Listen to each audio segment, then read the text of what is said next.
তামিল অভিনেত্রী সুভাষিনী বালাসুব্রমণ্যমের রহস্যজনক মৃত্যু ঘিরে এখনো কাটেনি ধোঁয়াশা। গত ৬ এপ্রিল চেন্নাইয়ের নিজ বাসা থেকে উদ্ধার করা হয় তার নিথর দেহ।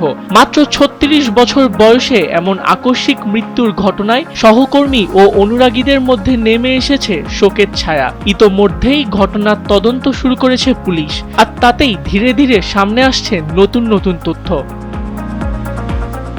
প্রাথমিক তদন্তে জানা গেছে, মৃত্যুর কিছু সময় আগে স্বামী বিবেন চন্দ্রর সঙ্গে ভিডিও কলে উচ্চ বাচ্চে জড়িয়েছিলেন অভিনেত্রী। ওই ঘটনার পরই তারই মর্মান্তিক পরিণতি ঘটে থাকতে পারে বলে ধারণা করা হচ্ছে। তবে পুরো বিষয়টি এখনো তদন্তাধীন বলে জানিয়েছে পুলিশ।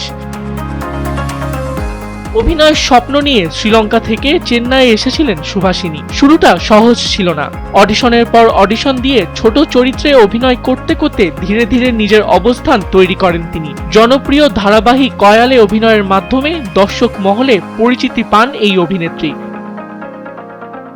ব্যক্তিগত জীবনেও তিনি সুখে ছিলেন বলেই জানা যায়। প্রায় ২ বছর আগে বিপিন চন্দ্রের সঙ্গে বিবাহ বন্ধনে আবদ্ধ হন তিনি। সামাজিক যোগাযোগ মাধ্যমে প্রায়ই স্বামীর সঙ্গে ছবি শেয়ার করতেন। মৃত্যুর ২ দিন আগেও একটি ছবি পোস্ট করেছিলেন সুভাষিনী, যেখানে জঙ্গলের মধ্যে বসে থাকতে দেখা যায় তাকে। ছবির ক্যাপশনে তিনি লিখেছিলেন, আমার জীবন নিজের ছন্দেই চলছে। এই পোস্ট ঘিরেই এখন নতুন করে উঠছে নানা প্রশ্ন। আবিদ খান, সময়ের আলো।